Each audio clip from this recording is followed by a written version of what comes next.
Let's now understand how we can work with roots.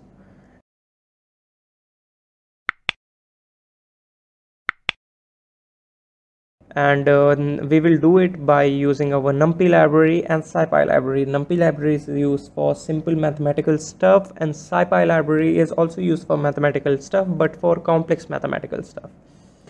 So we will start our code by importing numpy as np, which will import Numpy library as np, and root comes under scipy.optimize.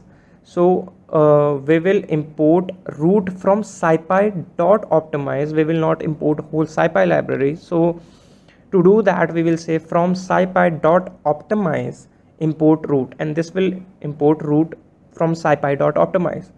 Let's now define a function.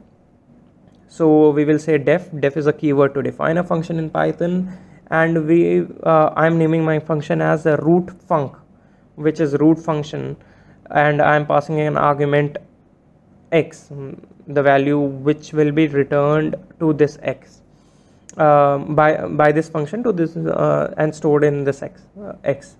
Simple programming. Well, this will return an equation which will give us x plus 3.5 into np, which is numpy.cos x, which in maths term is some value of x plus 3.5 into cos x, cos of x. After making our function and assigning our value, and after doing that, let's make a variable.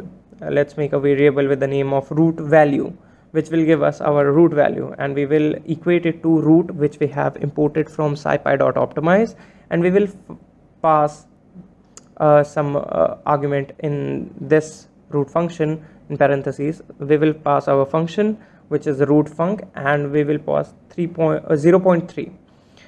and after running this, and after running root value, let's check our root value, and we can do it by simply saying that root value, and after running that, we will get the values which we have optimized or got, or our root value which is stored with the help of root value. So these are some details which this function will give.